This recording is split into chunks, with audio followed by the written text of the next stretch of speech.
Hi, everybody. Y'all made it here. So nice to have you. I'm Jeannie Lynham, and I'm really happy to welcome you on behalf of Genentech for this great event, Sustainable San Mateo County, and the launch of this indicator report. Can't hear you. You can't hear me? I'm going to turn on my microphone. Well, this one works, so I'm just gonna, but this one might be better. Does that work? Yeah.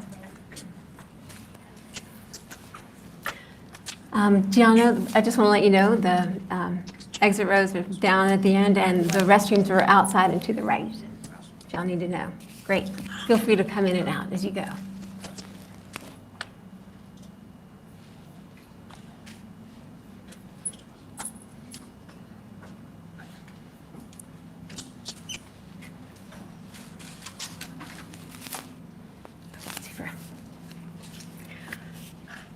So it is really relevant to have you all here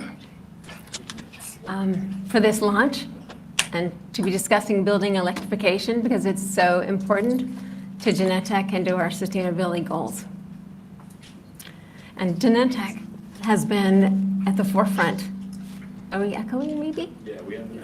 Can you turn one of the mics off, please? Is that better? So Genentech has been at the forefront of innovation for over 4 decades. We make medicines for people with serious diseases like cancer and dementia. And as a company built on science, we understand the climate science. And as a healthcare company, we understand that climate change is already impacting the health of people worldwide. And it's exacerbating the diseases that we are working to treat. Right? And that's why it's so important for us to model and implement these behaviors so that we can be good corporate citizens here in our community and beyond. Let me tell you a little bit about Genentech. So South City, this is our headquarters for Genentech. But it's also our headquarters for the U.S. Pharmaceutical Division of Roche, who's our parent company.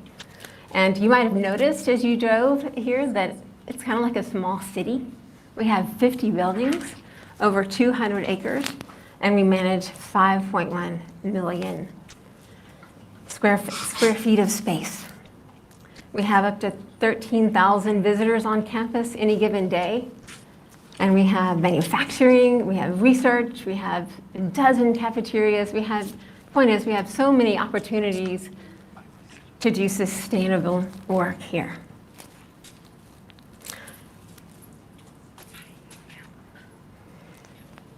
And sustainability is in our DNA because we've been setting environmental goals since 2006, and we continually strengthen them, broaden them, and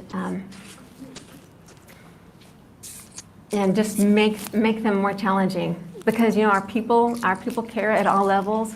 We have over 3,000 Green Jeans members, and it goes from Green Jeans members all the way up to the top to our board. And at the top, they realize that the climate crisis is a health crisis, and urgency is so important that they've set 2 really overarching ambitions for our sustainability goals. And the one on the left is reducing our environmental impact by 50% by 2029. This is over 2019. And environmental impact, I know that's kind of a broad phrase, but for Roche, it's the word for our eco-balance goals. And it's a metric that Roche created that aggregates all the environmental impacts from across our sites worldwide and to have it into one aggregate scoring number. And the other ambition is, this is something I'm so proud about, it's a true zero emissions goal. It's a goal to eliminate our fossil fuels by 2050. And this is not a net zero goal. It's a true zero goal because we really want to do the work and reduce our emissions. So let me tell you just a bit about our eco-balance. Just These are some of the indicators that go into our eco-balance. A lot of it's energy, but a lot of it's not. These are some of our milestone goals that are keeping us on track. We have a 36% reduction in eco-balance by 2025. We also have an air travel reduction goal and waste reduction, including our lab plastics and water. And again, this is just a few. And we are on track to meet or actually even exceed some of these this year before 2025. And on the left, you're going to see how far we've already come with our eco-balance reduction. This shows from 2015. We've halved it already last decade. But that's okay. We're going to have it again this time because we are committed to doing the work. And this is, let's talk about our zero emissions target. I mean, 2050 sounds like it's way down the road, but what I want you to know is so important is on the far right. We've actually front-loaded this goal so that we are going to eliminate 40% of our fossil fuel emissions by 2025 and 75% by 2029. And this is in alignment with the Intergovernmental Panel on Climate Change to keep warming below 1.5 degrees C. And this is so important to us because fossil fuel emissions generate really small, toxic particulate matter that get into lungs of people everywhere. And as I said, actually contribute to the diseases that we're trying to treat. So we want to absolutely go to zero, and we want to do it in this decade where it matters the most. And in the middle is our pathway. The foundation, of course, is energy efficiency so that we can reduce as much energy that we need before we start making the transition. But this is just our foundation. All the rest are things we're actually pursuing right now. And you know that we have to have clean electricity, right, for this process. So that's critical for us by 2025. Natural gas is a really large part of our site's emissions. We have manufacturing. We have labs that need a lot of hot water. And we also have cafeterias with stoves. So we're tackling that. And of course, with methane so critical, the short-term life of methane, we really want to accelerate this. We have a vehicle fleet. We have quite a few vehicles. We have 1,300 sales fleet vehicles all across the United States. And you may have seen our commuter fleet, some of our Jena buses going by. And we also have 100 vehicles here on site, including these big emergency vehicle trucks. So we have a goal to eliminate, to eliminate the fossil fuel emissions, to electrify all of these by 2030. And of course, to charge them with clean electricity. And tell that to a salesperson in Montana who has a huge radius and snow, but we're doing it, okay? And lastly, we have, of course, our diesel and our emergency generators. This is such an ambitious goal. It is going to really take everyone to do this. And we're partnering, actually, to help us accelerate this with the United States Department of Energy. We've joined their Better Climate Challenge, and we're working with them to know the best practices and the newest technologies from the national labs so that we make sure that we are state of the art. We've already made some significant progress, and we've already achieved 100% sustainable electricity to the grid ahead of target. And we have 16,000 solar panels with 6 megawatts of power here on site. We installed that a few years ago, but we continue to install solar panels on the top of every new building. And this is the largest corporate array in the peninsula. And we're also on track to move to our fuel cells to be CO2 free. So let's talk about the built environment. We really start now from the ground up to design buildings that are energy efficient and healthy from the inside, from our materials and out. And we value so much these certifications that really hold us rigorous and accountable and that are the highest standards. So we were one of the lead enrollers in WELL certification, and we also do WELL and LEED, and we have at least more than 20% of our building fleet that's certified. And the building at the top left, it's a net zero facility that won an award from the Sustainable San Mateo County recently. And we actually have another net zero facility in progress.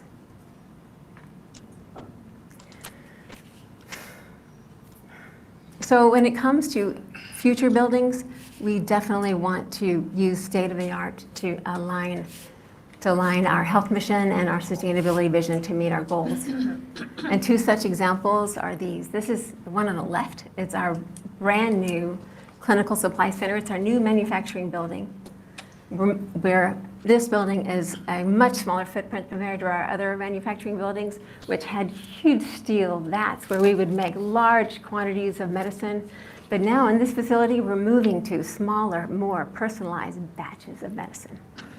And we've actually reduced the energy 40% and the water use by 40% compared to our other manufacturing. And the building on the right is so exciting. It's going to be the first fully electric lab building in Northern California. And that means everything is electric. That means the kitchens are electric. All the systems are electric. And one of the great things about that is that the labs are being designed to support My Green Lab certification in the labs, so I'll tell you all that in a minute. The best thing I just want to mention, this lab building is going to be modular so that all of the plugs are going to be hanging from the ceiling, and we're going to just be able to be flexible and agile and move things around as we need it. Being fully electric is going to help us be faster, more agile, and just get our medicines to market more quickly. So we're so excited about this. We're focusing on laboratories because labs are so incredibly energy intensive. I didn't know if you know this, but look at that, 10 times more energy than office space, 4 times more water, and 5.5, gosh, the waste that comes out of labs, right? So we are partnering. Again, partnering is key to finding the solutions. We're partnering with My Green Labs. I don't know if you've heard about it, but this has been just recently authorized by the United Nations. It's as an indicator of how well pharma companies are doing. And what's wonderful about this is that this is where people in a lab can sign up to be My Green Lab certified. And rather than having people from the outside come in and do retrofits, they have to investigate their equipment and their water and all their different usages, and they are transformed at the end. They become aware of what of the environmental impact of their lab. And so it's having the best results. And we piloted 10 labs last year, and we're going to continue to do this. So we're doing this in our new labs, but we're also doing in our old buildings. And retrofitting is this. We are going to be retrofitting all of our buildings on site. Our goal is, of course, an efficient and flexible and smart campus with smart sensors and automation. But I'm not going to go into this here. I'm going to let our panelists, our Genentech panelists, talk about this more. And something fun that we're doing, not fun, but I love to cook. So in our cafes, in our cafeteria kitchens, we're moving to induction. And our chefs absolutely love it. They love it for the speed. They love it for the precision. And we're actually having cooking classes for employees. They hold cooking classes demonstrating on induction.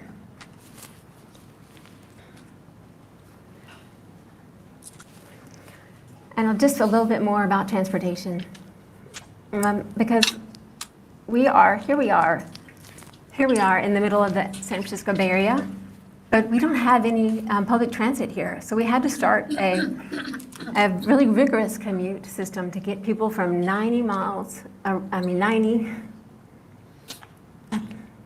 get people from cities all around the Bay Area, 9 counties here. And as you've seen on the freeway, we are connecting 9 counties with these highways. It's very crowded.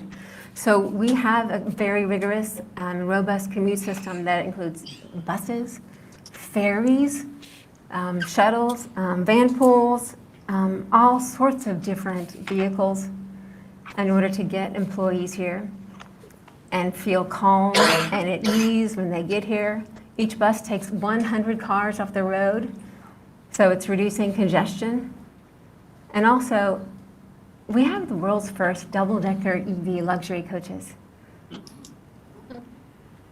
So 20% of our buses are now electric, but these electric buses are absolutely no longer emitting any of those toxic pollutions all around the corridors where our most vulnerable communities live.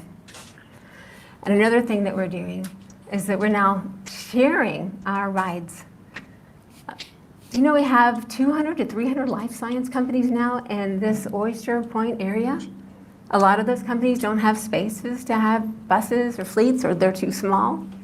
So we're making capacity available. We're partnering with everyone in order to let the whole Oyster Point area benefit. And we're actually expanding our charging areas here with buses so that people who do have buses can charge on our site, so they don't have to develop that. So it's a wonderful partnership that we are expanding so that we can truly be good corporate citizens. So this is my last slide, and really the main thing to say here is that we just want the way we work at Genentech to be as healthy as the medicines that we create. So glad to have you here.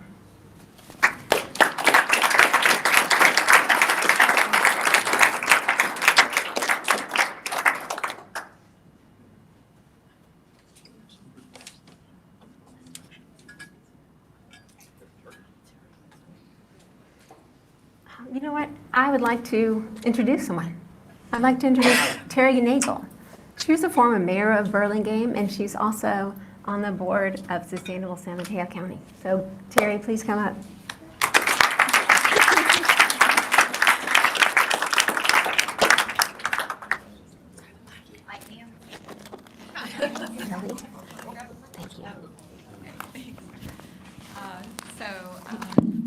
I just want to take a minute to welcome you all here. We're so glad you made the trip. It was a real rapid sport getting here, but we found it. And from all appearances, I think what we're going to learn today is that we are about to live through a period of rapid change. 17 of the 20 cities in San Mateo County and the county itself have all approved ordinances limiting natural gas, which is a fossil fuel, in new construction. And large sums of federal and state funding have been dedicated to making this transformation happen. It is one of the most effective ways to address climate change. So we are grateful to the 17 cities that are leading the way. Along with Santa Clara County, San Mateo County has the highest concentration of cities in the nation that have adopted ordinances limiting natural gas. And much of the credit goes to the campaign for fossil-free buildings in Silicon Valley. And that's a coalition of 39 organizations. We are one of them that has been advocating for this. I think it's been about 4 years now, and look at the progress we've made. It's really great. More than 60 jurisdictions in the state of California have limited gas in new construction also. So I just want to thank all of you who came, especially the city council members who have so many invitations, and also the city sustainability managers who took the time to come, and the nonprofit representatives that we work with. We're so happy to see so many familiar faces here. And I want to also thank the staff, the board, and the many volunteers who have worked on this effort. And with that, I just want to say a final thank you for leading the way to a safer, cleaner, and healthier future. Thank you.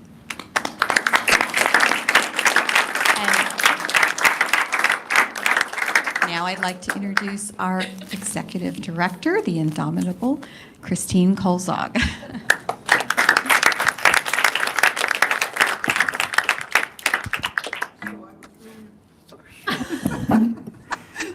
Oh my God. Sorry. Sorry. Sorry. Clearly, I was amped.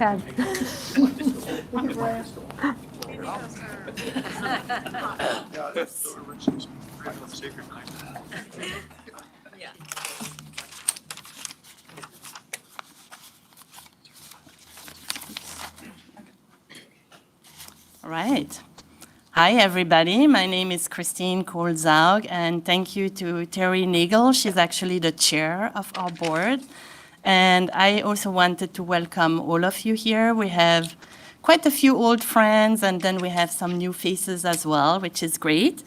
And I'm super excited that you made the time to come here today. I mean, it is a really important topic. And as I think Jeannie mentioned, this is really the decade that matters. So the time to take action is now.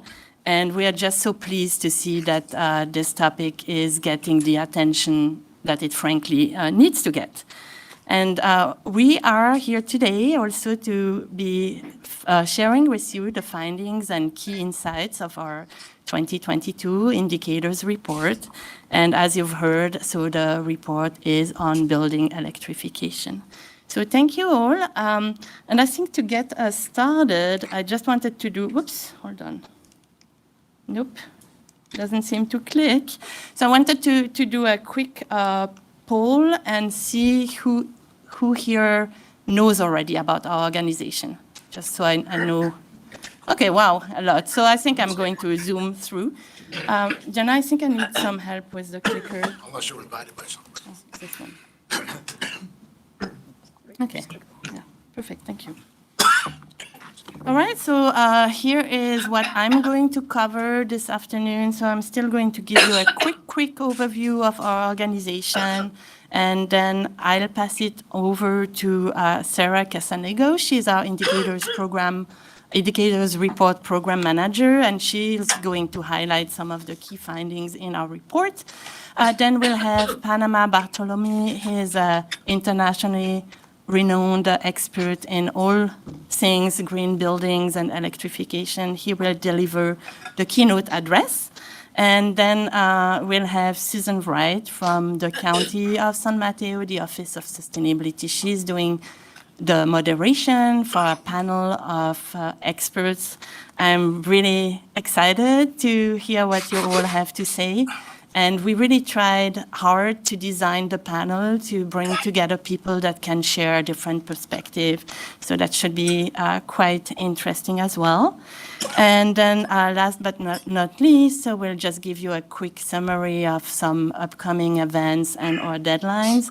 And I'm not quite sure if we talked about, Genentech was so generous, they offered an optional tour after the event of the campus, and that's going to highlight some of the key sustainability features. And I think there was a list, because I think we have like space for about 30 people on, I believe it's on one of these wonderful electric buses that the tour is going to happen. So try to locate the list. And where is Jill? We have a wonderful admin. Here she is. So Jill is, yeah? More slots. Okay, there are more slots, and I think the list is probably outside. So yeah, so I think with that, let's go get started real quick.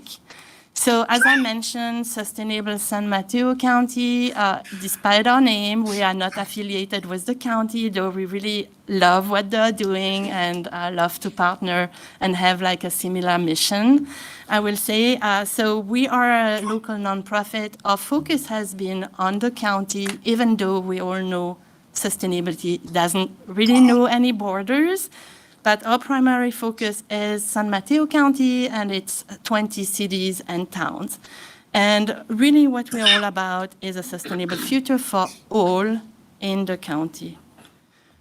I'm happy to report that we are 30 years old or young. And from the get-go, there has been the desire to really look at sustainability from a holistic viewpoint.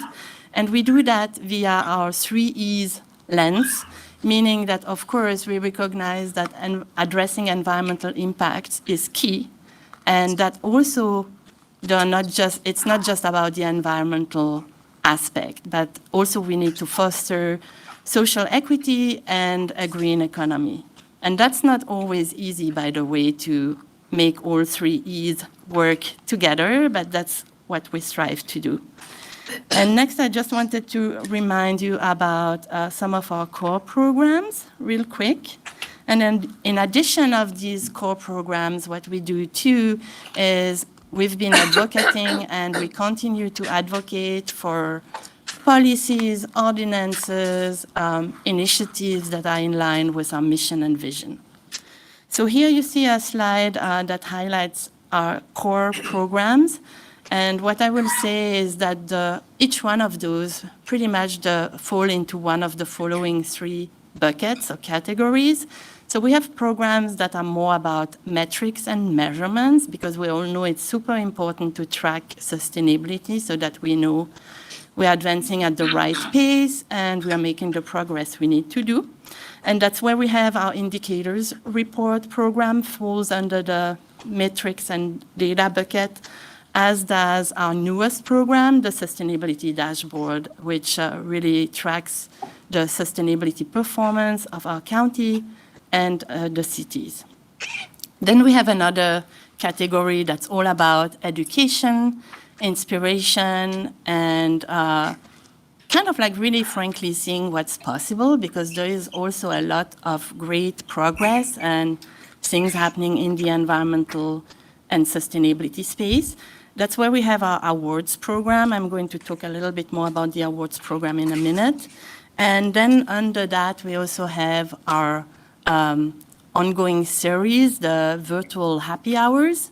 So those are fun. If you haven't had a chance to participate yet, I would encourage you to join us. So what we do, we look at a given sustainability topic more in depth, and we have subject matter experts that are our guest speakers. And what's also unique is we also have always like a fun and interesting trivia about the question we are debating. And by design, those are like really highly interactive events, and we do like to promote dialogue and allow people to connect between each others. And last but not least, the last bucket, that's all about the tools and resources, and that's where we have our Sustainability Ideas Bank, which is basically a compilation of proven sustainability solutions. For now, it's geared primarily towards our business community and the local jurisdiction. Who knows, maybe later when we expand, we'll have also a chance to add something that we can all, solutions that we can all take at a personal level. But so that's kind of like our key programs. And so this slide is all about some interesting metrics and really kind of our positive impact on the ground. I'm not going to go into that too much in detail. I did want to point out, the jurisdiction is outdated, or maybe that's a hooray, because as Terry mentioned, it's 17 jurisdictions right now in the county that have already adopted REACH codes, so that's great. I think what I wanted to point out here is in terms of our award winners, right now, you can see it's like over 160 award winners. The program has been going on for over 20 years. So I think it speaks volume. So there are great things happening, and it's just kind of also us being aware of what's happening on the ground. And then you can see we've also hold like some roundtables with multi-stakeholders. We've hold like 7 roundtables to date. And, we hope to be able to hold many more, because we do recognize that there is like a big task ahead. And if we want to really address and tackle it, we need all the key voices at the table. So I was mentioning the awards. So here is an opportunity and a request to all of you. So currently we have our call for nominations going on for our 2023 awards. And what that means is that we are currently seeking nominations. So you can self-nominate, or you can also nominate any deserving organization and or individual. Sustainable San Mateo County has sustainability awards, and then we also have, in partnership with the American Institute for Architects, their San Mateo County chapter, so AIA SMC. So in collaboration with them, we also have a Green Building Award. And we are seeking nomination until November the 18th. I also wanted to mention, in addition, so it's going to be the third year in a row, we're also going to act as the platform to present the All-Electric Leadership Award from Peninsula Clean Energy.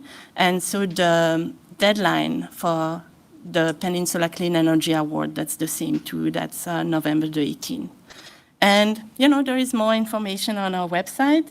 And last but not least, if you all would like to please save the date, we do have our big in-person awards event planned for March 30th, and super excited to go back to an in-person gala event as well. All right, so real quick, a few words about the indicators report before I hand it over to Sarah. So the indicators report has been produced annually since '97. It is live on our website, so if you haven't gotten a chance, please go. I'm not going to say how many pages. I don't want to intimidate you, but we are really proud about our report this year, and we believe we have some interesting data inside to share with you all. And again, building electrification and just jam-packed. And the last few years, we have been focusing more on climate change because, again, we recognize, there are many issues facing us in the sustainability arena, and climate change is really the one that we have to act decisively and at scale right now. Okay, so I think I'm not going to go into this one. And of course, we could not bring you our programs without the help of our sponsors.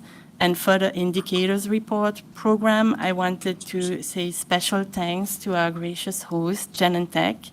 I wanted especially to extend my thanks to Jeannie, of course. Jena, you've been doing a lot of coordination work with us. Ariane, Joyce, so many from the Genentech team, so thank you so much. And then also the County of San Mateo, who has been a strong supporter over the years, as well as Google. And the many, many cities that really have been consistently also allowing us to basically bring you this program. So thank you all. And sustainability definitely is a team sport. So I did want to also express my thanks, especially to our Indicators Report program manager, Sarah Cassanego, who has been doing an incredible work. Thank you so much, Sarah. And then we have a few board members that have been more deeply involved with our Indicators Report this year. Terry Nagel, our board chair, who has conducted many interviews, and we've been really fortunate to benefit from her experience and insight. John Crowell, who is also on my board of directors, thank you so much. And then, of course, an array of electrification experts. I know many of you are in the audience today, so thank you again for sharing, for reviewing, and just, for contributing. So appreciate that. And then last but not least, so we also were fortunate enough to be able to also bring on board some volunteers, interns. We love it when we get a chance to really train the next generation, because we think that's important that they get involved and see what's possible. And I think with that, I would like now to pass it on to Sarah. Thank you.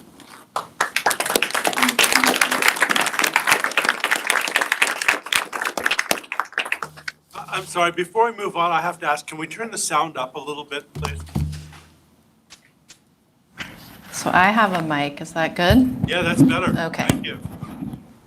Good. Okay. Thank you all so much. Thank you, Christine. Nice to see you all here this afternoon.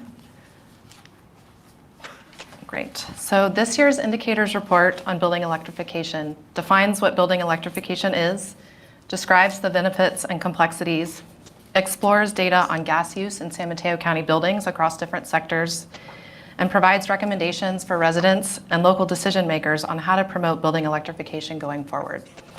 Throughout the report, there are also sidebars highlighting key organizations working on electrification across the county, as well as role models from around the county, the Bay Area, the state, the nation, and other countries. To start, the report defines building electrification to create a common understanding of what this term means. And we're not just talking about building electrification, but beneficial building electrification, meaning replacing direct fossil fuel use in buildings with efficient electric alternatives in a way that reduces emissions and energy costs, improves quality of life, and/or strengthens the grid.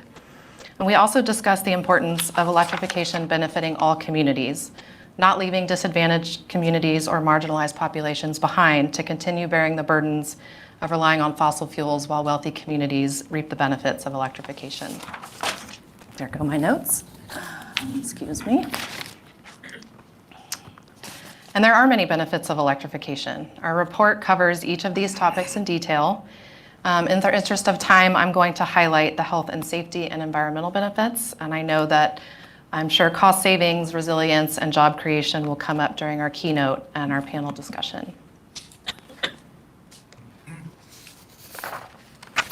Our report highlights the dangers to health and safety that natural gas use presents and the benefits of replacing gas use with clean, efficient electric alternatives. For example, gas-powered appliances release indoor pollution. Children who grow up in a home with a gas stove are 42% more likely to develop asthma than those who don't. And a Stanford study has shown that gas stoves leak methane even when they're turned off. We know that natural gas infrastructure can also be dangerous. Sadly, we have a tragic example of that here in our own community with the San Bruno pipeline explosion in 2010 that killed 8 people, injured 60, and destroyed 38 homes.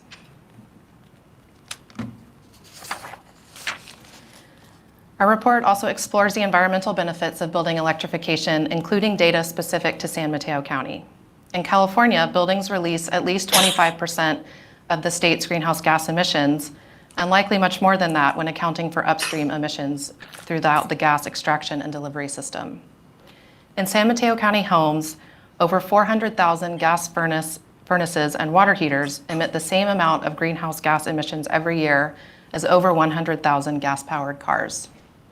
And these two uses, water and space heating, account for 90% of the gas use in California's residential buildings and more than 60% in commercial buildings. Throughout the report, we have several original maps that show gas distribution and electricity transmission infrastructure overlaid with fire hazard zones on the left, fault zones in the middle, and areas of forecasted sea level rise on the right to show the vulnerability of our grid infrastructure. And you can see each of these more clearly in the report itself, and I think we might have the volunteers here with us today who helped create these, Jessica Solis and Pam Riddlemeyer, if you're here, thank you.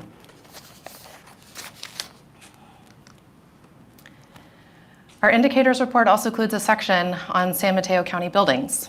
Data available through BayREN's Bay Area Energy Atlas shows that 90% of building square footage in the county is residential. You can see on the left-hand graph, 60%, about 60% is single family, that's in the lime green, and the bright green is that about 30% multifamily. You see commercial buildings in the dark green or teal make up 3% of square footage, but you can see on the right hand account for 1/3 of natural gas use. These square footage averages hold true over most of the county with a few exceptions. The cities of Brisbane, Colma, and South San Francisco have over 30% commercial and industrial building square footage, and the city of San Mateo is approximately 80% multifamily. Another way to understand the prevalence of gas use in San Mateo County residences is to look at demographic and appliance saturation data. Our report includes this graphic as well as a table of the data behind these figures, showing that a large percentage of homes in San Mateo County are still using gas water heaters, gas furnaces, gas cooktops, and gas clothes dryers.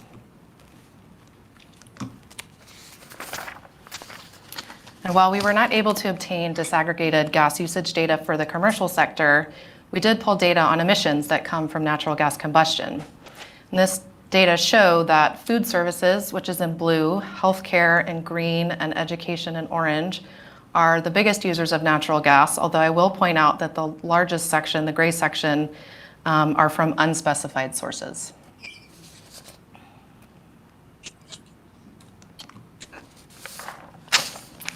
Along with the many the many benefits of electrification come a number of complexities. Our report discusses both the challenges and opportunities that these complexities present and solutions that are being explored in each area. In the next few slides, I'll speak to some of the current market conditions for residential and non-residential building electrification, and also touch on the potential impacts to vulnerable communities in our county. And I imagine our panelists will also touch on many of these areas as well, including consumer misperceptions about electrification, which are still widespread, and the limitations of our current power grid and utility structure. Our report explores the market conditions that impact building electrification, including the cost of equipment, project planning, and implementation. The economics of electrification can be limiting. While constructing new all-electric buildings is cost-effective, that's not yet the case for all retrofit scenarios. You can see in this table of data collected by Peninsula Clean Energy that the median installed costs for residential electrification upgrades are still higher than for natural gas replacements. The report describes some of the incentives, rebates, and other financing options that Peninsula Clean Energy, BayREN, and other organizations offer, which are crucial to achieving cost parity. We also have a page highlighting what's included in the Federal Inflation Reduction Act that was signed into law in September and will result in large investments in electrification across the country. And the report also includes a page on the building certification programs that are driving electrification in the commercial sector. Jeannie talked about several of these that are relevant here at Genentech, which is great to hear, like the My Green Lab, LEED, and the Well Building certification.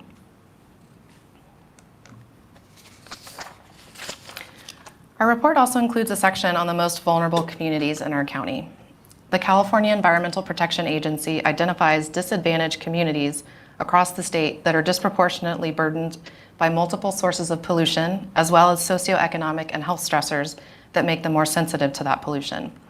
The Cal EnviroScreen score, which you can see in the top row of the table, is a measure of that cumulative burden. Higher scores mean higher burdens. As you can see on this slide, the disadvantaged communities identified by the EPA within San Mateo County, highlighted in red on the map, are predominantly communities of color, with twice the percentage of people living below 200% of the federal poverty level compared to the rest of the county, twice the rate of emergency room visits due to asthma, and 1.5 times the percentage of households that are both housing burdened and low income.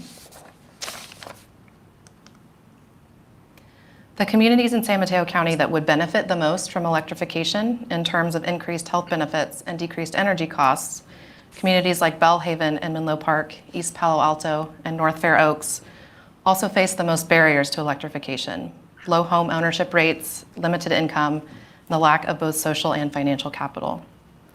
The report includes a section that highlights the concept of foundational equity guardrails that have been developed by cities like Berkeley, San Francisco, and LA to act as the minimum equity standard that any proposed electrification policy must meet.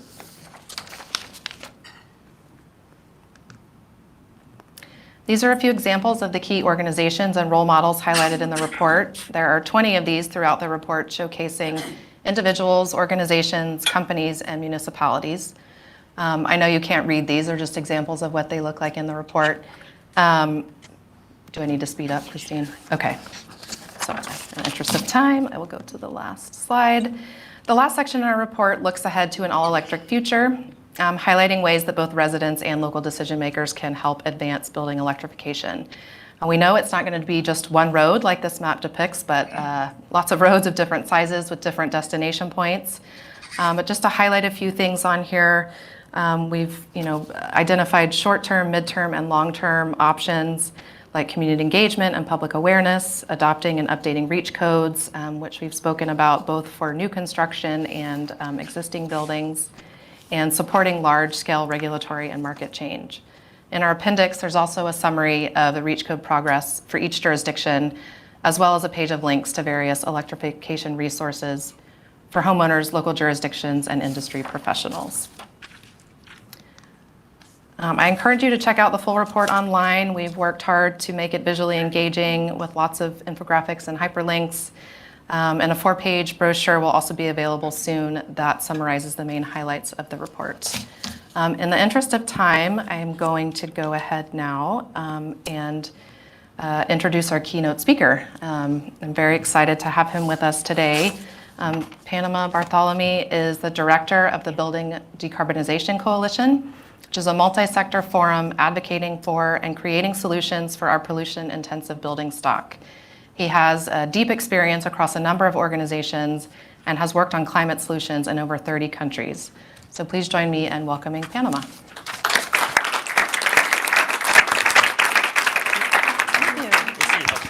Okay.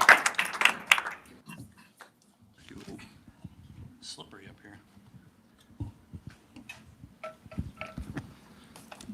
Well, thank you so much. Tough act to follow, Sarah.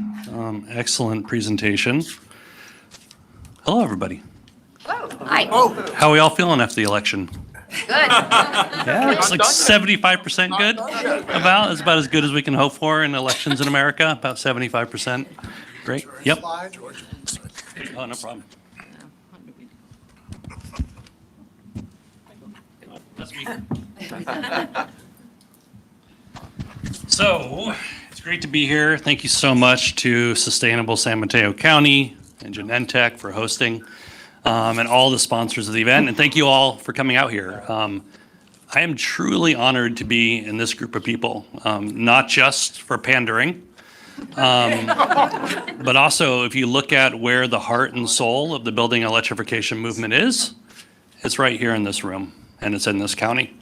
Sure, Berkeley was the first, but this movement did not take off until the cities in the county of San Mateo really started to adopt the REACH codes. And that created a wildfire that is now spread across not only California, but the country. New York City does not adopt their REACH code without San Mateo's leadership. LA, Los Angeles does not adopt theirs. They're about to adopt in Q1. San Diego will adopt in Q1 next year. All of that does not happen without the leadership of the cities and the advocates and the communities of San Mateo County. So it's truly an honor to be here with you because you all make sure I have a job. And the reality is that we do need leadership on this issue. We are now here at the first stage of really feeling on a regular basis the impacts of climate change. We are now at a point in our society here in California where we're celebrating it was only a mild fire season this year instead of an absolutely catastrophic one. We're absolutely feeling the effects of a generational, maybe multi-generational drought. It was fantastic driving down here from Petaluma to finally start to see the first little bits of green popping out on the hills from that first rain, and knowing with such a sense of relief that the fire season is probably finally over and we're able to actually get some water into our aquifers. We just hosted Pete Buttigieg. I heard folks behind me talking about him down in San Diego, and he was there because he wanted to ride the train that's going to fall into the ocean soon, dealing with coastal erosion of our beautiful coast here in California, and he wanted to ride that train and understand the impacts that climate change are having on California's beautiful coast. So make no mistake, California is particularly vulnerable to climate change, and we're starting to feel some of those early impacts of it, and we need leadership on reducing emissions so that we can be avoiding those impacts on our communities here in California. And if you say we need leadership on climate, then that means we need leadership on buildings. Buildings play an outsized role in our climate change fight and the climate change problems. Here in California, buildings represent about a quarter of all the emissions when you combine the electricity and the natural gas in those buildings. And for many local governments, it's even higher. because many local governments don't maintain industrial facilities or agricultural facilities. And so between transportation and buildings, that's about 90% of many local governments' emissions. So you cannot address climate change without addressing our addiction to fossil fuels in our buildings. Natural gas is probably going to be the most pernicious part of that. We're doing a great job on the grid.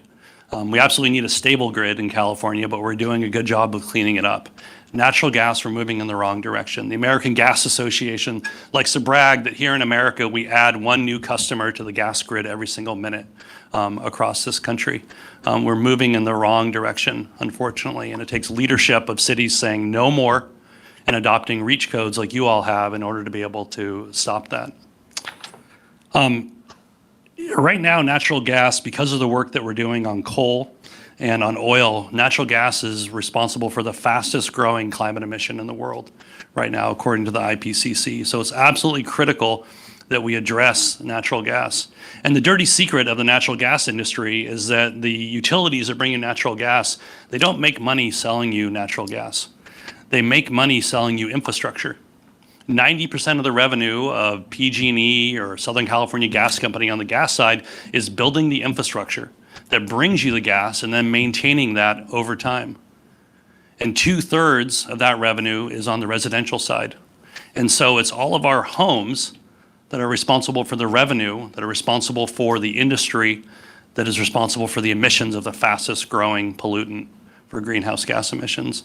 And so stopping that expansion and starting to wind that down is critical to our climate goals and critical to undermining the gas industry in North America. What's not as well known is the impacts of gas on air quality across the Bay Area and across America. When you burn gas in buildings here in the Bay Area, we've done such a good job on cars and on power plants that burning gas in buildings is responsible for more smog in the Bay Area than all of our cars and power plants combined. We have very little regulation on appliances in buildings and the burning of that gas. It's particularly bad when you burn gas in unvented areas directly where people spend a lot of their time, such as kitchens. And the burning of gas in gas stoves. Earlier this year, the American Medical Association adopted a policy defining the burning of gas in stoves as a serious medical issue. And then just today, the American Public Health Association just approved a new policy statement stating gas stove emissions are a public health concern, with a whole set of things that the association is now going to be doing on the policy level to be fighting to get rid of gas stoves across America because of a public health risk coming from them. So make no mistake, gas has a number of really challenging problems for us. What's going to be quite bad, and the last challenge I'll bring up, is the price we're going to be paying for gas. We're going to start to see that this winter. The crisis in Ukraine is exacerbating a global market. It makes very little difference that we happen to be the Saudi Arabia of natural gas here in North America. This is a global market, and crises like we're seeing in the Ukraine are going to be causing very high costs for natural gas across California and across this country. And it's going to be the people that have the least ability to be able to do something about it that are going to be hurt the most, those families with high energy burdens. And so we face a number of challenges because of our reliance on natural gas here in California. It's 95% of our space heating, it's 95% of our water heating, it's 75% of our cooking is natural gas. We are heavily reliant on natural gas, and we have to break that addiction. The good news is the technology's ready. We have an existing workforce that's basically installing something just like what we need them to install. Policy is happening and innovation's coming. I just got a call within the last month from 2 different manufacturers of induction stoves that are going to be 120 volt induction stoves with batteries inside them, so you could cook for 8 hours just off the battery inside of it and plug it into any outlet in your home. So the innovation is coming in this space. It's incredible what we're finally starting to see. The Inflation Reduction Act is a very good start, and I'll talk a little bit about that, but what we really need is we need state and local leadership if the Inflation Reduction Act money is actually going to mean anything. We need to have local governments and state government to actually use that as a springboard for long-term policy and program change if that drop of money is going to mean anything. So what the policy prescription that we always hand out to the Building Decarbonization Coalition is we need to stop the installation of new pipe, first and foremost, stop digging the hole any deeper. Thank you, San Mateo County, for doing that. We need to phase out gas appliance sales, and we need to build the market for electrification. That's the policy prescription right there. And that market needs to be built around the same time as you're phasing out those gas appliances. Policymakers aren't going to move about taking away choice of a gas appliance until they have some assurance that the supply chain is aligned and you're actually going to be able to provide the materials and the appliances in a economical way. So luckily it's happening. We are now approaching, probably before the end of the year, 100 cities across the United States that are going to be saying no more new gas in our communities. Just last week, the state of Washington became the first state in the country to say that they're only going to be allowing heat pumps for all space heating and water heating and all buildings, residential, commercial, multifamily, across the entire state. It's a model for all of the rest of us. And the European countries are really beating us all. They face the double tragedy of climate change as well as a reliance upon natural gas. And I can't imagine what it must feel like to be a European citizen relying on natural gas from Russia and knowing that you are directly paying to support a war machine that's inflicting that harm over there. But they are looking at phasing out boilers and water heaters as soon as 2025 sales over in Europe. The state of California has now adopted a policy that as of 2030, you'll no longer be able to sell a gas water heater or a gas furnace anywhere in the state. Your own Bay Area Air Quality Management District is one-upping them. They're about to adopt a policy that would say in the entirety of the 9 counties of Backmud, you would not be able to buy a gas water heater after 2027 or a gas furnace after 2029. That's 90% of gas demand between those two appliances. And that makes it very uneconomical to run a gas system once you start taking off that amount of throughput. The policy just adopted last week in the city of San Mateo around two-way heat pumps, requiring that if you're going to put in an air conditioner or if you're going to replace an air conditioner, you must put in a heat pump. And if you're going to be replacing a water heater, you must put in a heat pump water heater. Is a nationally leading policy that needs to be adopted in Sacramento and adopted in Washington, D.C. Those are exactly the kind of policies we need to see for existing buildings, and it's one that we're going to be trumpeting all over this country. Federal and state funding are going to be kicking off the building of the market. The Inflation Reduction Act is going to bring about $9 billion of rebates to America. About $625 million of that will come to California and be implemented by the California Energy Commission. And then we're expecting a lot of money in tax credits, up to $2,000 a year per home for tax credits. And then there's a bunch of discretionary funding. But the important thing with that money is we have 14 million homes in California, and $650 million doesn't go far when you have that many homes. And so what's important is that we're going to have to leverage all the money that we're investing at the state and the local level with that in order to make it go much farther. And so last year, Governor Newsom and the legislature approved $1.4 billion in building decarbonization funds that are going to be rolling out probably in the next 18 months. And we need to make sure that we're marrying money like that to the federal IRA to make it easy for homeowners and contractors to be able to use those programs together. The combination of the tax credits and local programs like BayREN and the tech program are going to make heat pump water heaters practically free. I'm not going to say free, but practically free next year here in the Bay Area. And that's something that we need to promote like crazy. That's about 40% of your gas demand. And we should be promoting that technology like crazy all over the Bay Area because of leadership like BayREN that we have here. I'll end just talking about the two things we need to look out for and the future that we're going to try to create. The big danger with building electrification is the risk of leaving people behind. If we start to get people off of the gas grid and reduce throughput to the gas grid, that still leaves that entire gas grid and investments that we had to be paid off. And if there's less people to pay off that gas grid, then you need to raise rates on the people that are still on that gas grid. And so we all have a moral imperative. Those of us that push building electrification policies, for all the right reasons, we have a moral imperative, once we know this, to do something about those communities and make sure that those communities are at the front of the line in this transition. The other major danger is workers. Our gas workers have great jobs, fantastic jobs, high-paying jobs, the kind of jobs I think that we all agree that people should have a right to. Good pensions, good pay, they can raise families, good middle-class jobs. And the loss of those gas jobs will cause significant impacts on those families and those communities where they're heavily in there.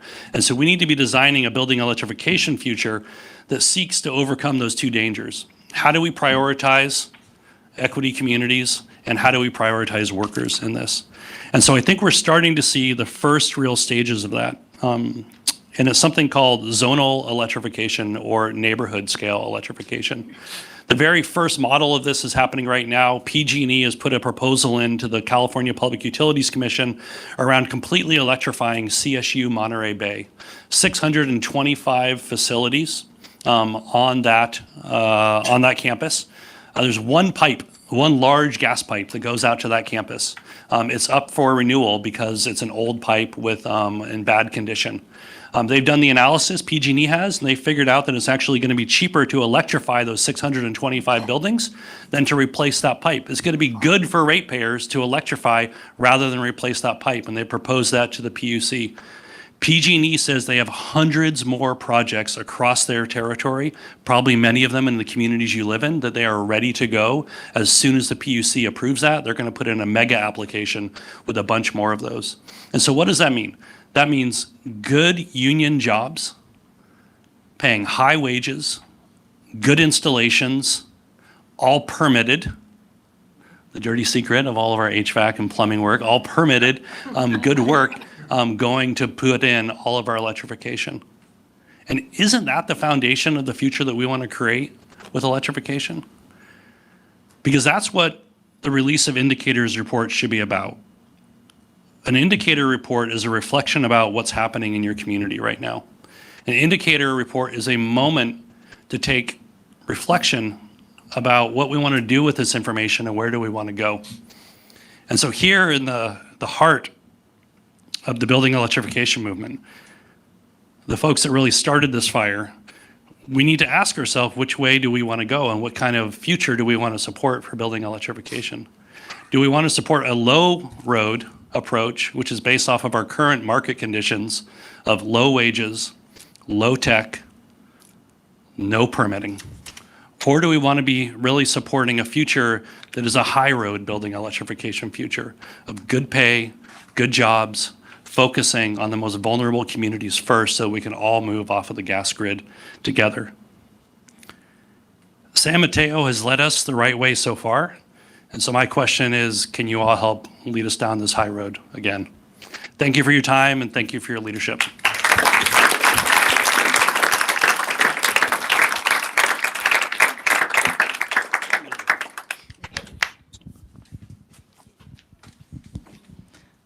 Well, thank you for a truly electrifying speech. I think you made us think, you made us reflect, you made us laugh sometimes, and sometimes I was like a little bit defeated, but thankfully you brought us up. So yes, thank you for your speech, Panama. And I think now, so, you know, because it's so packed, we don't really have like breaks planned, but I mean, if any of you would like just to get up and, I don't know, try not to hit your neighbor, but if you want to make like a few movements or just feel free to do so, you can always also go outside to grab something to eat. And I think with that, I'd like to introduce the next segment. So we're now moving towards our panel discussion. And I wanted to briefly introduce our fabulous moderators, Susan Wright, Susan is a program manager at the County of San Mateo with its Office of Sustainability, and she has been leading climate protection initiatives with an emphasis on energy efficiency and electrification, of course, the REACH code developments, but also touching upon EV, electric vehicle adoption, climate action planning, climate resilience. So you have had your plate quite full, Susan. She's also collaborated with regional stakeholders to scale up efforts to transition the homes and businesses from natural gas to all electric. And Susan is a graduate from Principia College with a Bachelor of Arts in Political Science and holds a Master of Public Administration from the Presidio Graduate School. So I think we'll give a minute to our panel to get settled, and then I'll pass it on to you, Susan. Thank you.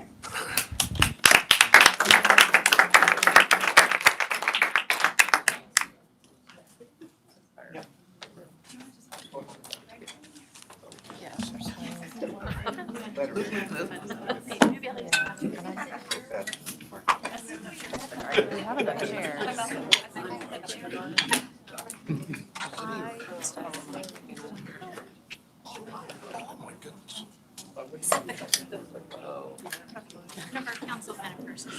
Oh, sure. If that's easier, then we'll have fancy.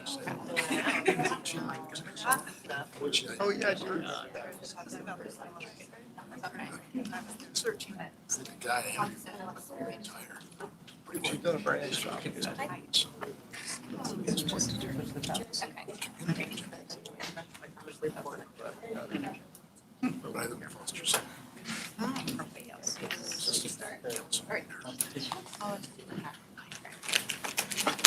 We started.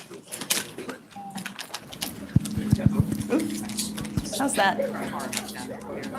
No, not good?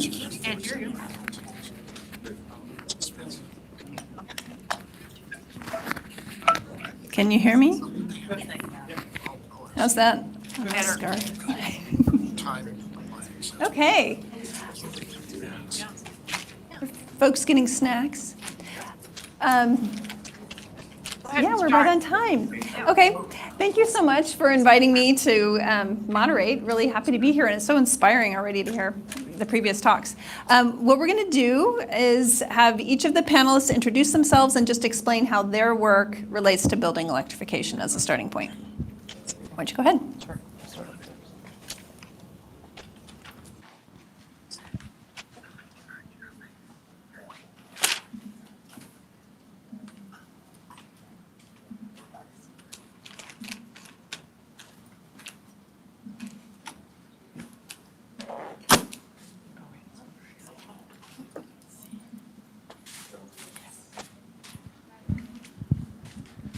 All right, good afternoon, everyone.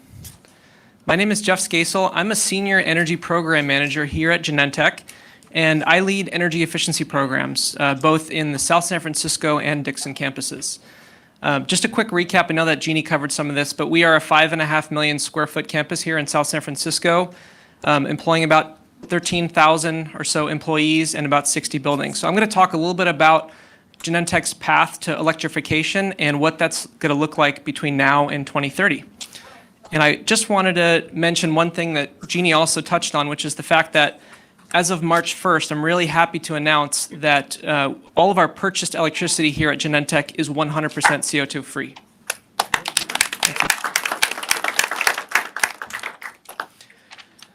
So a little bit of where we are at today. Our current demand is 32 megawatts. We've got a lot of planned projects between now and 2030, and I just want to lead you on that journey between what it's going to look like today and what it's going to look like over the next 8 years. So we've got a number of zero emissions projects that are occurring across the campus. The first one is focusing on bus and EV charging. So we are expanding our fleet from 22 to 80 buses, and we're also going to be having about 1,300 EV chargers on campus.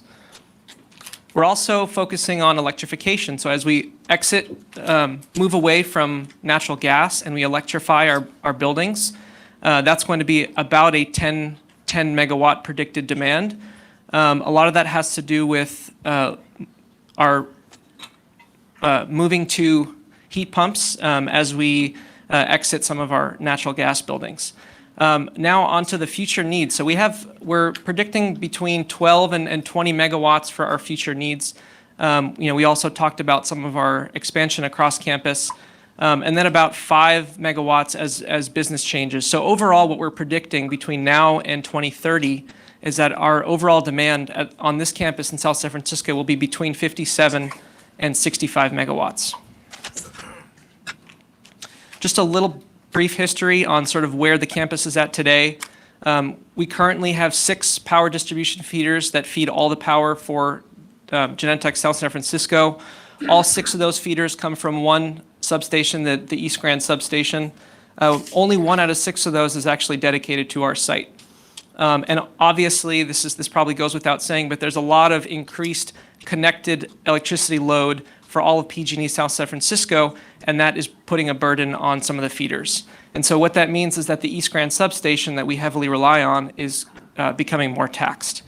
And so onto the future, we've been working very closely with PG&E to try to plan for the future. It takes about 4 to 5 years to expand capacity on any substation within PG&E's network, and so we've been having those conversations early. And then also the fact that there's a lot of development going on across South San Francisco. We've seen it.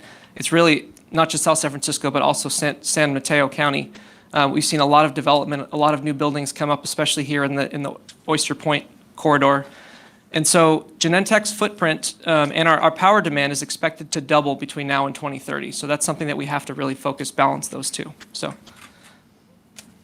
I'll hand it over to Roopak. Great. I also just wondered if Jena wanted to add anything while we're talking about Genentech. Hi, I'm Jena Jedallah. I'm an energy management engineer here at this campus. And so my primary role is to figure out how to reduce our demand and making sure our buildings are running as optimal as they can be. And so it's really cool because we're able to be creative and figure out ways to reduce our demand and work with PG&E to explain to them our current needs and then what our future needs will also be like. And so my primary role is to work on projects, work on energy change measures to find ways to reduce that demand and meet our true zero emissions. How about Roopak? Good afternoon, everyone. My name is Roopak Kandasamy, proud resident of Redwood City, climate best by government test. My role here is with Block Power. We're a startup that's headquartered in Brooklyn, but expanding our West Coast presence. We're working locally with the city of Menlo Park. We've gotten a resolution commitment thanks to Menlo Spark and their amazing work, as well as Environmental Quality Commissioner Angela Evans. And so we're embarking on a huge project to help electrify the whole city. So that's some of the work I'm doing here. So excited for the peninsula to lead the way. As well, I'm also affiliated with 350 Bay Area, which is a local climate advocacy group that tries to push for climate policy. Good to be with you all. And Jonathan. Great. And so I'm Jonathan Hartman, principal at Group 4 Architecture, just right on the other side of the freeway here. And we are just and a proud resident of the county, resident of Belmont. So shout out to platinum sponsor Belmont here, if you noticed that earlier. And our firm has the great privilege of working with so many of your municipalities on civic buildings, so including the Burlingame Community Center that you saw as an award winner up here earlier today. I see that hand back there.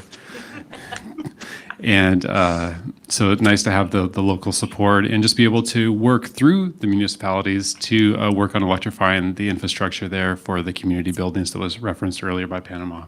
So really excited to be with you today and to share. Panama, did you want to share any more? Again. Okay, great. Just want to make sure it's not echoing if I have this on. And I just want to say one more thing about my work at the County of San Mateo. We work, as Christine was saying, very closely with BayREN and Peninsula Clean Energy on promoting building electrification. And I wanted to say, coming very soon, we're just completing a case studies project of the costs of electrifying 10 different single-family homes in San Mateo County. And so we're going to have a 2-hour presentation about that. It'll either be in December or January, but we'll certainly get the word out through SSMC about that. So it's going to be a really helpful study. We got costs from 3 sets of contractors for every measure in these homes, and so it's going to be helpful to share with everyone. Okay, so as we dive into questions, Christine thought it would be helpful to just mention very briefly an example of the challenge of actually working on one of our own homes, of trying to electrify. We all are working in some way professionally on this work, but so I just wanted to give the example. Also a proud resident of Belmont here in the county, but for me, we recently wanted to get solar for the home, needed to first get a new roof, got that going in the summer. Just figuring out how much we were going to size up the solar to be prepared for a future heat pump water heater and space heating was actually pretty complicated, and so that was a little tricky, but we got that worked out. Needed to upgrade our electrical panel a little bit to take care of being ready for the solar. Got that new electrical panel moved, but we're still waiting for PG&E to hook that up. It's been a couple months, and we get a call every week from our solar person saying, we don't know when it's going to happen. We're still here. So that's happening. Meanwhile, our oven died, and we decided it would be better to get a combo induction stove oven unit. Really excited. Bought that. Thank you. But we need to switch a circuit or make a circuit bigger, so we need to wait for the electric panel to be done. So we have this induction stove sitting in our kitchen just kind of waiting, using the toaster oven and realizing Thanksgiving's coming, and so we're just going to have pork tenderloin this year. That's my personal story. So anyway, moving on to our questions for the panel. So starting with Jonathan and probably Panama. As my example indicates, it's complicated and challenging to electrify existing buildings as opposed to new construction. So what can we do to make this efficient? I feel like this is where I was supposed to offer as a neighbor professional services to you. So I guess we'll have to talk afterwards, but I'm not sure how my slides are going to advance, but I do have a few things in the deck if that's possible.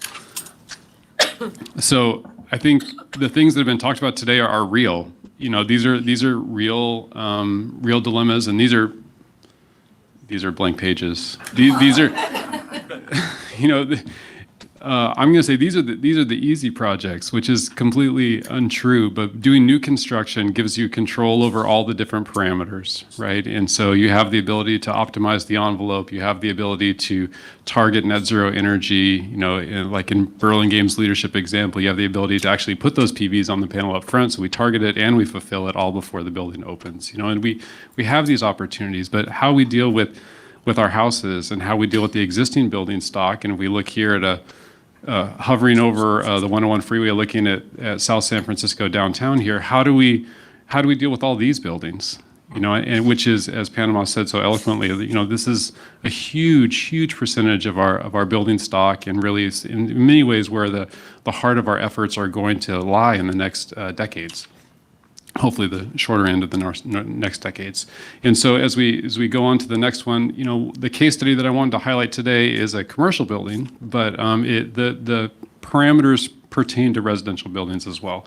And so this, for those of you that don't drive past the Georgie Furniture Store on your way to Taco Bell on Baden Avenue in South San Francisco, is the old Central Fire Station in South San Francisco. It's been vacant for 15 years, and hopefully this time next year, it'll be at least partially occupied by Group 4 Architecture as our future home. And so obviously this was built with gas in mind. And so part of our mandate here is to figure out how we do right, and we live by our own sort of mandate here, our professional mandate. How do we electrify this building? And so we're going to kind of walk through those steps, and I think the general principles apply. Happy to chat with anybody afterwards. Yes, sir? How old is the building?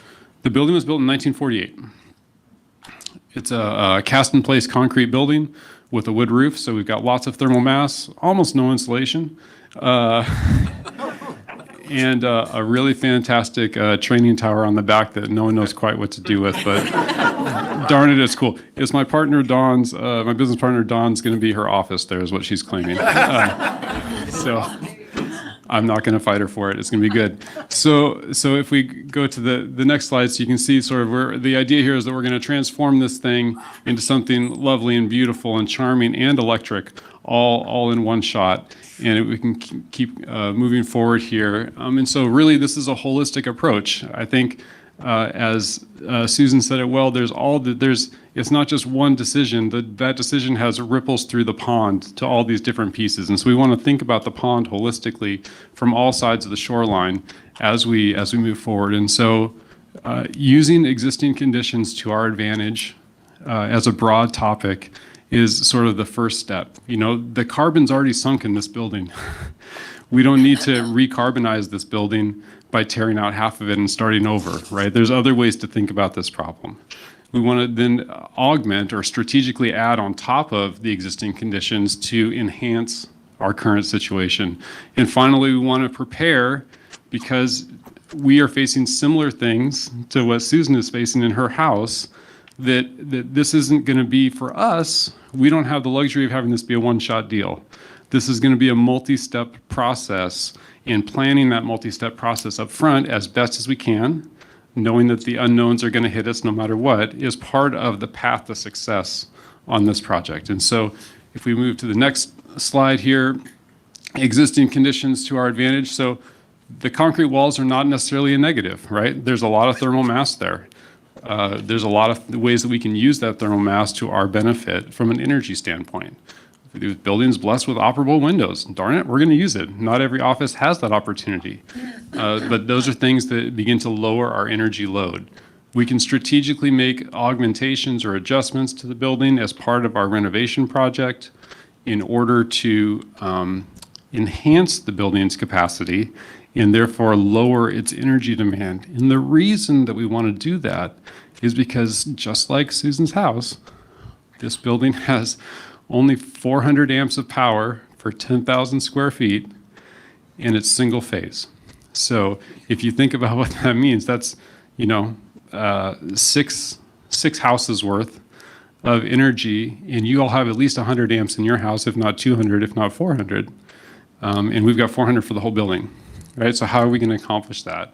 So we start by doing some extra insulation, because we're already, as Susan said, we're going to replace the roof in anticipation of some other things. We're going to add insulation when we do that. We're going to add ceiling fans to lower demand on the HVAC system. And then, I think, trying to piggyback on Panama's point, heat pump, heat pump, heat pump. Right, heat pump is part of the key here. And it's the key not only for HVAC, but also for the heating hot water. And one of the fascinating things that has come out of our work over the last several years is that we talk about heat pumps. We've talked about heat pumps a lot for air conditioning historically. But the truth is that the same amount of energy that you use a heat pump for air conditioning is the same amount of energy that you use for a heat pump for heating. In other words, the connection point is the same, right? So if your house already has air conditioning in it, if you already have that circuit breaker that's the right size, right, then switching to a heat pump for a combination of air conditioning and heating doesn't necessarily require a larger electrical connection. It just requires a different way of using that connection, right? Because the heat pump is working in one direction for air conditioning and in one direction for heat, in the opposite direction for heating, right? And so there's a benefit there. And so I think there's a philosophical logjam that says, well, I can't do it because I don't have all the right parts and pieces. But half of us have the right parts and pieces already. We just aren't thinking about those parts and pieces in a way that we can apply them forward. And hot water is the same thing. The hybrid hot water heater is amazing. There's a couple of different technologies for that, for using heat pumps. One of them has the heat pump outside the house. One of them has the heat pump directly in the unit. There's different pros and cons to those systems. But we can do a heat pump on a 15 amp circuit. We almost all have 15 extra amps in our house right now. It's just a matter of rerouting that 15 amps to where it needs to go. right? 15 amps is less energy than what you have conserved by converting all of your lights to LEDs, right? So if your house was planned for incandescent lights, like my house was, then when you converted to LEDs many years ago, that energy delta, that capacity within your house is sitting there waiting to be used by something like a water heater, right? So pretty cool. And then we prepare, like Susan said, for incremental improvement. So we prepare for a future electrical service upgrade that allows us more flexibility, that allows us the opportunity to do PVs on the roof, and that allows us to have on-site energy storage as that becomes a more viable and sustainable thing, because we certainly are moving past just pure sustainability in the way that we've talked about over the past years, but also moving towards resiliency as we look forward, as was talked about for others. Panama, what did I miss? Anything? I'm good? Okay, so just looking at some of the, I'm an architect, so we have to have pretty pictures, right? So this is actually Burlingame Community Center as an example, but you can see the ceiling fan here augmenting. The dance room upstairs, we can go to the next one, LED lighting. The nice thing is these are places you can go and visit if you need some inspiration. Yeah. So electric commercial kitchens in public facilities, this is a real thing. And kudos again to Burlingame for taking a leadership position on this and figuring out how to do it. And this is one where we talked a fair amount today about induction. And so how do we move from induction in a community facility? How do we move towards induction in a community facility? So this is actually an interesting incremental approach, because not everybody's pots and pans right now are compatible with that. So the building is ready for induction. This range happens to be resistance, so that it's the most compatible and the most beneficial to the community. But this stove has a finite life, like everything else in our lives. And so the building's ready for induction when the community's ready for induction moving forward, which is super exciting. And then here's for when you all come and visit us next year. Hopefully our office looks something like this in the firehouse. So, thanks for the opportunity.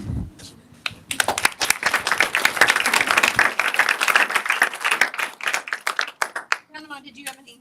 Sure, I'll be brief. What I'll say is, it'll never be harder than right now to electrify your home. Right?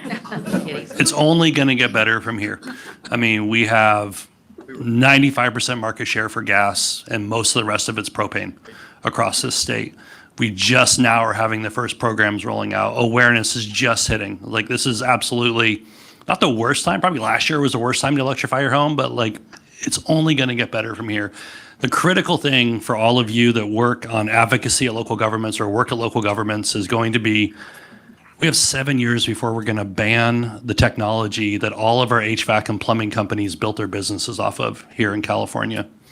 How are we going to prepare those contractors for that future within our communities? How are we going to make it as easy as possible for them to do the right thing in our communities through permit streamlining and anything else we can do around education and making it profitable? The only reason they're going to make the switch from what they know to this new thing we want them to do is if they can make money off of doing it. Give them a reason to do it. And so that's what we all need to work on collectively at the local level, is helping them get access to all this money that's coming and make it easy for them to be able to use it so we can build that workforce that we need. Great, thank you. So let's talk about resilience. How is going to all electric affecting resilience? And what about on-site? I'm going to turn this. So what about, what role does the electricity generation on site and battery play? And so Jena and Jeffrey.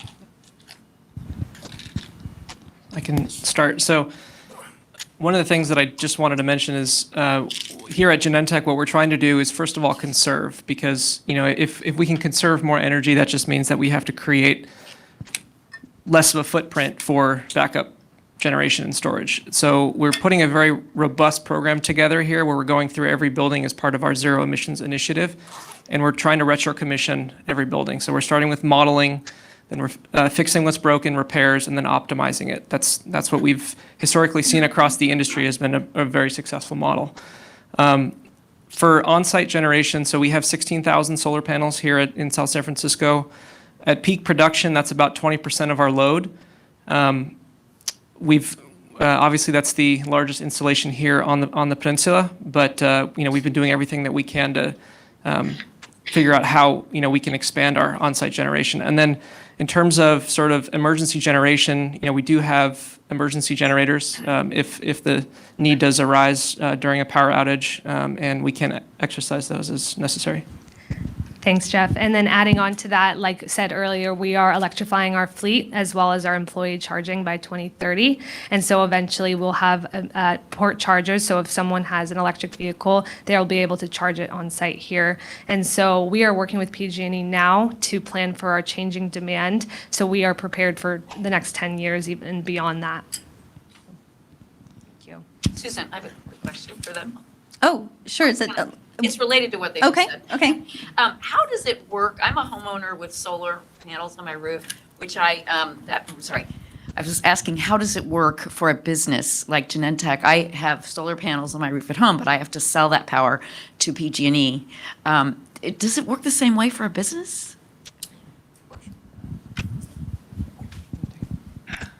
So we've enrolled our PV system in basically net metering, the NEM system, so we can offset. We don't have any buildings where we produce more than we generate, and so what that means is we basically pay the net between what we produce, either outside on the building roofs or on structures like we have for some of our parking buildings, and then we would basically pay the delta between what we consume and then what we produce. Thank you. Okay, so let's get to Roopak.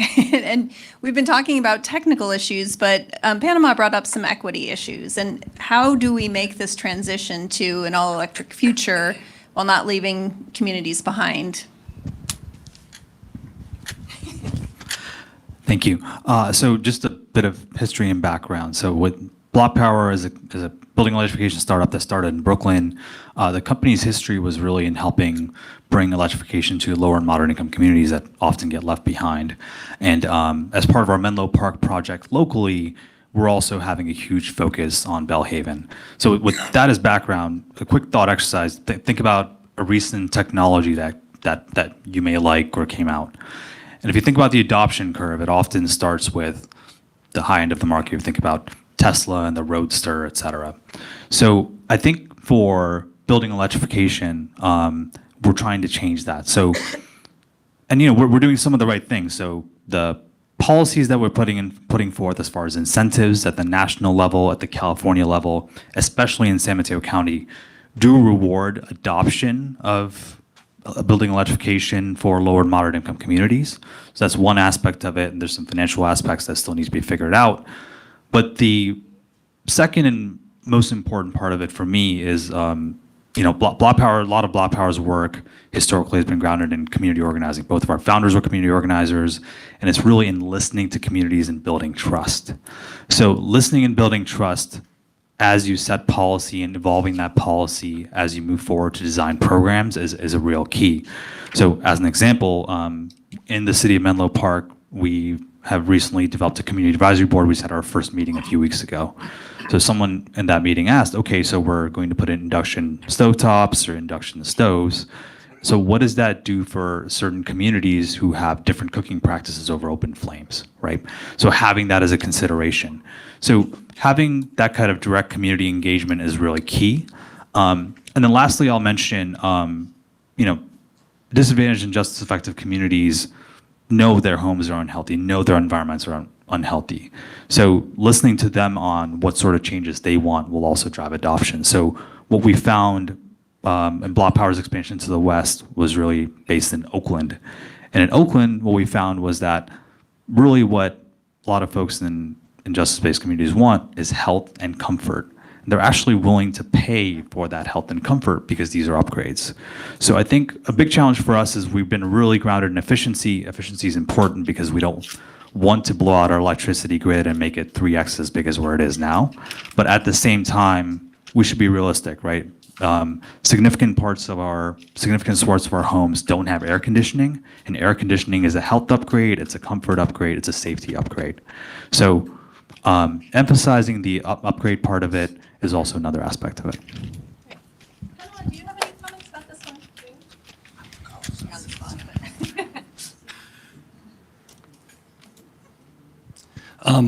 We're going to always have a limited amount of public funds that we can put towards anything. You know, we just, I think that, I would say we're not taking climate change seriously in America or in California yet at the scale of the impact that we can all expect, right? Like, we're not making investments anywhere near what we know the impacts are going to be in our country. And I think that with the limited public dollars that we have a responsibility to use that within the communities that are going to have the hardest time transitioning off the gas grid, that can least afford to be able to pay for these upgrades. And so I'm encouraged to see that so much of the IRA and the state money is going to be focused on those areas. And I think the key to all of this is going to be implementation at the local level. And so how do we work to make sure the Energy Commission doesn't screw this up and give us programs that don't work? And how do we make sure that we actually, in our communities, are preparing ourselves to be able to focus that money and use it to its best purposes? Because there's not an unending stream of that fund, so we have to use it really responsibly. I have a quick related question. Okay. How do we protect renters? How do we, if we can get landlords, if we can get landlords to use these funds to electrify their homes that are being rented out, the landlord thinks their property's worth more, they raise the rents, the renters may get displaced. How do we address that?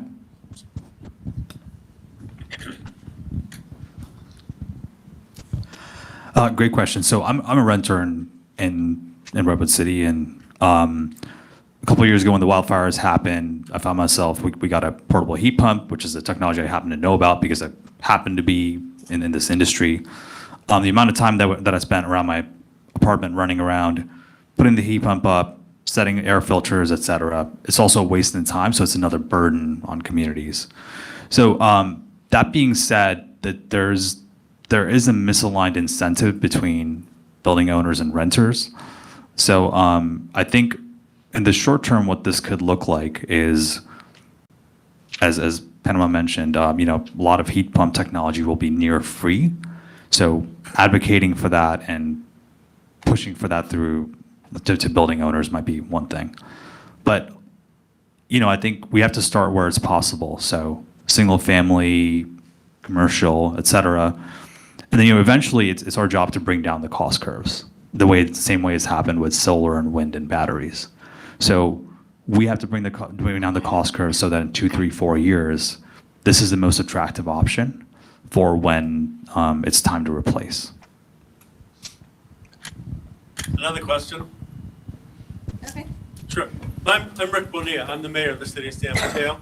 I have a question because I heard Panama talking about completing the circling. That while we're looking, especially in Menlo Park, which is getting closer to actually doing construction, I think, that's what you're looking at and talking about now.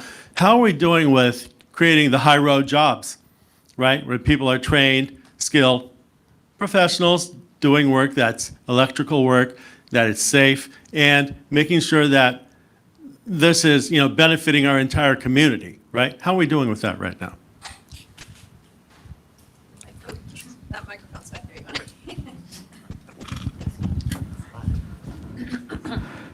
So thanks, Rick. I think part of the second part of the trust equation in Oakland, in addition to comfort and health, we also found that people wanted jobs, and jobs in the places where the electrification is happening.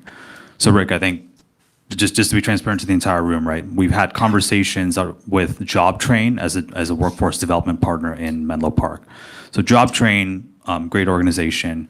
They work with underserved communities. They provide wraparound services to be able to provide upward mobility. So Rick, since our last conversations with IBEW and also San Mateo Building Trades Council, thank you for introducing us. What the progress we're making is in bridging pathways. So I think with building electrification specifically after implementation, there will be opportunities for these buildings and for the equipment to be to be right-sized, to be fine-tuned. So there will be ongoing labor throughout the course of these, even after installation. So that's one thing. Second, I think providing a union pathway is something we're talking about with JobTrain. So while JobTrain is our workforce development partner, JobTrain already provides union pathways for some of the top graduates. One of the specific things that they're running into from having more folks go into union labor is actually math skills. So as an example, through a bunch of conversations, through a set of 3 or 4 conversations between JobTrain, between Menlo Park, between Building Trades Council, IBEW, we found out there's one specific thing that's a barrier. So as we determine the set of pathways and workforce pathways, we have to find out the specific things that may prevent people from moving forward. But that being said, there is also a state allocation of $4.5 million that came from State Senator Josh Becker towards the Menlo Park Bellhaven program, and all those dollars, when they're spent, will be prevailing wage. Okay, see a question here. Can I go backwards to you, Susan, and ask the approximate cost of what you're doing to retrofit your house to electricity? She's asking what the approximate cost to retrofit my house. We haven't done the pricing for the whole thing. I mean, I think that's the thing, is that we're essentially going to be doing it incrementally, and so I honestly don't have that completely there, but we are definitely looking at the Inflation Reduction Act. We're planning to get the tax credit, that sort of thing. But I would say, also, that sounds like we don't know everything, and we don't. But as I mentioned earlier, did professionally now, we have these case studies where we're getting the pricing and looking at that, because I think that's what everyone wants to know, is what to expect. Susan, can I comment on that? Please. So one of the best things about the California Solar Initiative, the program that really took our solar industry to the next level that we have now here in California, is that it was required to make all the public from the program, all the data from the program public. And so there was a website where you could see every single project that got installed that used one of those rebates. You had where it was installed, what system was installed, what contractor installed it, how much it cost. We now have that for heat pumps. The California Tech program is our first effort to fund heat pumps and heat pump water heaters in California. There's a publicly available database of all of the, I think it's up to 5,000 projects that have been installed now, and it has what zip code it was in, who did the work, which contractor, how much that cost, and we're actually going to have performance data coming from it now, because we've gotten access to PUC data on electricity performance, so we can see how, who's making good installations, who's making bad installations, who's charging way outside the norm for it. So if you go to Tech Clean California, there's a publicly available database of every installation that's been done, and we can get away from the anecdotal and go towards the actual industry-wide standards. That's awesome. I think we have time for one more question. Yeah. You're not the first one I've heard of who's had trouble from PG&E, with PG&E giving them, approving it, the project. Seems to me PG&E should be way more responsive if they want to help out in this. That is a comment or a question. She's saying, shouldn't PG&E be more responsive? I mean, definitely. I don't know what the slowdown is. I don't know. Does anyone have any insights on that?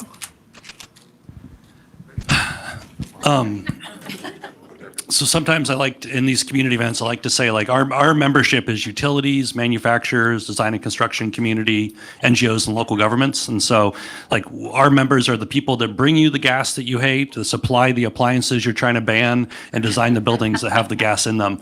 And they're all fighting to get rid of gas. PG&E is in a tough spot. I mean, no shocker there. They have built out 100 years of gas infrastructure that they are now trying to abandon and get away from.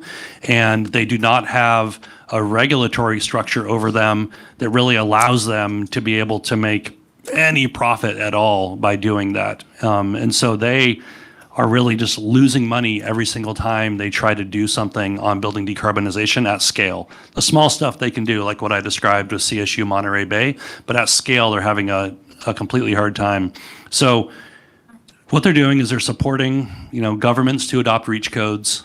and they're trying to support this more neighborhood-wide approach to building decarbonization. The challenge that they face is they're afraid that we're all just going to replace our furnaces and our water heaters with heat pumps, and we're all going to cling to our stoves as much as we can.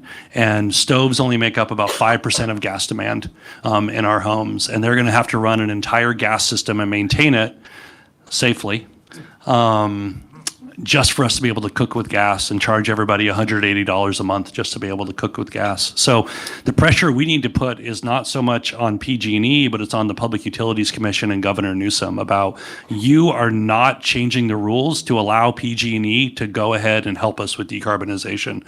And everything you're saying you want to do, you're not actually forcing your PUC to make those changes to make it possible. So PG&E wants to do it, but they're really held back by the Public Utilities Commission right now. Wow, that's helpful. I see so many more hands, and we totally have to wrap up. I am really sorry. Yeah, we do. I'm sorry. We could talk all afternoon with these experts. So great. I'm going to wrap us up with this rapid fire round. It is 2032, and we've made so much progress with this. Looking back, what was the one thing that was, a lot of things, but what's the one thing that stood out that really made a big difference? That's a very tough question to answer, but I will start off by saying that if it's the year 2032, then Genentech will have already achieved our 75% greenhouse gas reduction targets, right? So at that point, I think looking back, I think we'll be looking at some of the new technology, some of the heat pump technology that's coming out. I know heat pump. I've heard that, that buzzword thrown out quite a bit here, and that's something that we're looking at, partnering with the industry and figuring out how we can really make that a reality here at Genentech. Nice. 10 years out, what's the big thing? We've decarbonized 10,000 buildings in Menlo Park.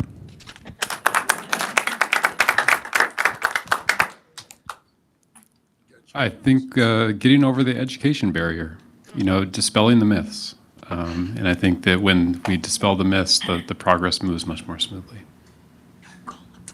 I think in the year 2032, new technologies will be a lot cheaper than they are now. I think the key point will be utility business model reform.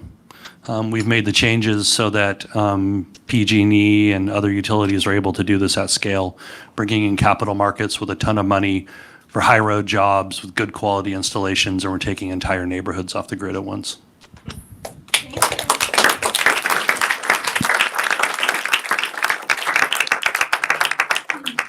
Thank you to our panelists, and back to you, Christine. Well, thank you, all of you, and I can't wait to be in 2032. I don't know about you, but that seems wonderful, so each one of your comments.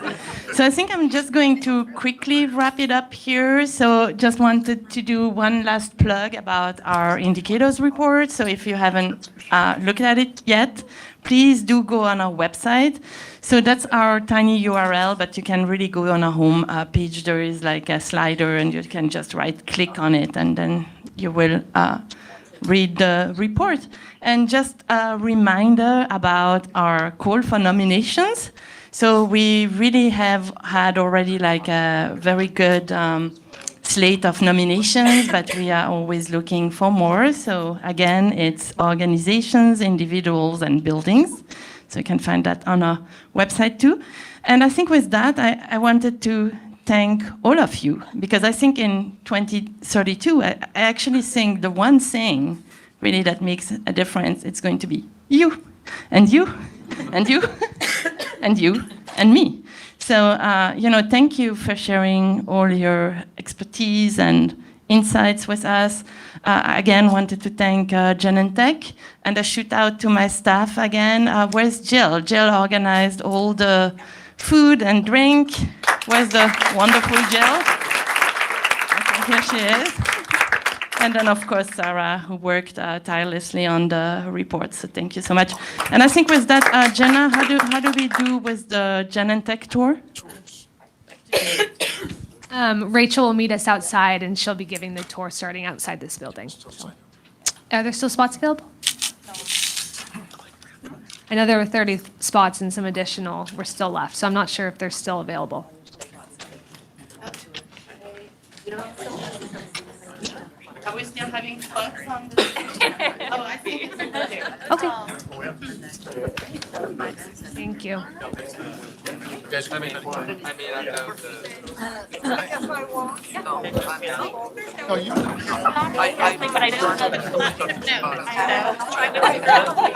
I've done that.